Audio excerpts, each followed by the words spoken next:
Well, good evening, everybody. It's Friday, February 3rd at about 6:45 in the evening. And as you can see, I'm just down in our basement enjoying the nice wood stove tonight, even though it's been a milder than normal winter so far this year. The last couple days, including today, are the coldest days of the winter. Last night, the temperature started dropping fairly quickly from about 0 centigrade down to minus 15 or so by early morning, and by the time I got up at 6 o'clock this morning it was minus 23 centigrade, and it stayed about there all day today, and tonight it's predicted to go down to minus 30 centigrade.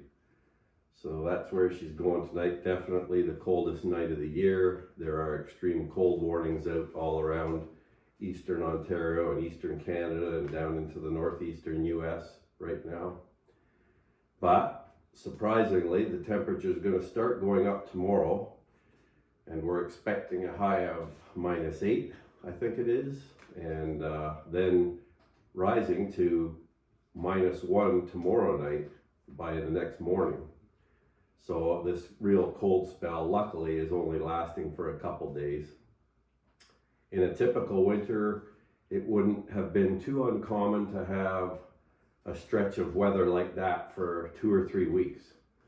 Now that may still be yet to come, but the forecasts I've seen out to the end of February show a warmer than normal February. So, and then the immediate forecast for next week that I've looked at show temperatures around here up in the 2 to 3, 4 degree range with potential showers or flurries. So it's going to be a mild week next week by the looks of it. And then that's projected to continue right through to the end of February. So it's looking like this cold snap is going to be very short in duration. And if in fact we do get through to the end of February with little other really cold weather, I wouldn't think it likely we're going to get extreme cold weather in March. Now Marches can be nasty, but I suspect the chances for extreme cold will be mostly behind us if we can get to March without more of it. Anyhow, it's been nice to have this wood stove this year. We've used it more this year than any other year. Predominantly, as I've said in some of my past videos, because we had a lot of beech trees dying on the property out in the woods. So it was an easily available source for wood cutting. Many of the trees fell right down beside our trail, so I just took the opportunity to cut quite a few of them up. I do leave a lot of them as well to rot into the ground, because that's an important thing when you're managing a woodlot yourself. You don't want to chop up every tree that falls down. You want to leave some of them to rot into the soil to add organic matter to the soil so other organisms and future trees can use those rotted soil components for fertilizer. Anyhow, we've got a lot of dying beech in the woods, so there's still a fair amount that can be cut up, and they will be there for a few years yet, because our forest actually had maybe 20 to 30% beech in some areas. So there's quite a few beech trees out there. I'm very sad to see them all dying, but there's not much you can do about it that I know of. Anyhow, we've also had some maples that fell down out there and black cherry. So I've cut up a few things early this fall and into the early winter, and we've got those drying out beside the woodshed, and this wood we're burning now was cut a year or more ago, so it burns nice, and it's been heating the house very well throughout the whole winter. Haven't used any oil at all, hardly.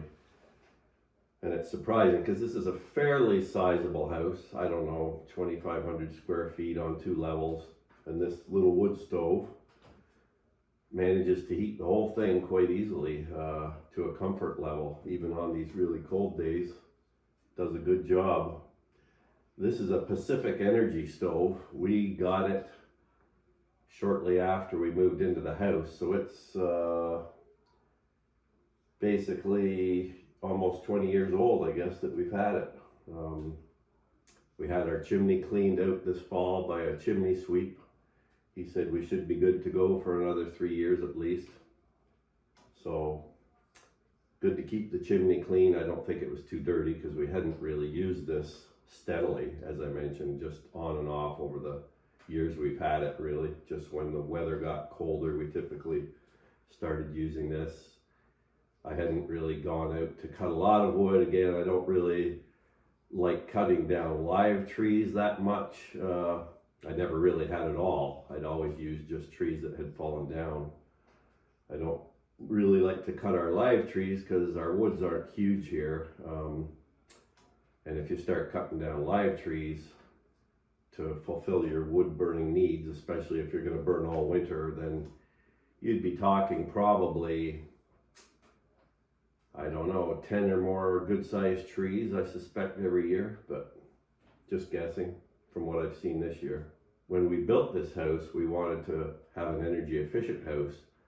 And one of the more energy efficient designs we could find in our reading then was the ICF house, or insulated concrete foundation type building structure. This is where the walls of the house are built with foam blocks, much like a kid's house made out of bricks might look, but they're foam blocks about 1.5 feet high or 2 feet high and various lengths. They have internal webbing, plastic webbing in them, and then concrete is poured inside the foam blocks, and they're stacked on each other just like a child's play blocks would be. And anyhow, once that's constructed, the house forms a very energy efficient house to heat. So that's part of the reason this house heats so easily, I guess, with this wood stove, is it has these very thick walls with a 6-inch concrete center in them, foam on each sides. And so the walls themselves are about 1 foot deep or 1 foot wide when all is said and done. And the house heats up quite readily,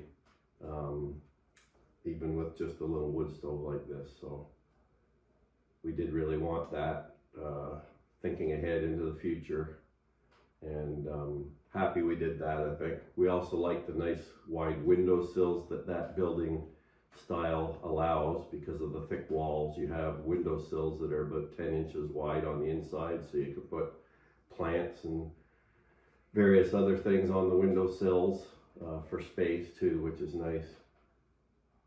Anyhow, I'm sure a lot of you out there are enjoying this cold too that we are, if you're in the northeastern states or eastern Canada or wherever you are, or even in parts of Europe, I understand are fairly cold as well. So anyhow, hope you've enjoyed this, and hope you're keeping warm on a cold night like this.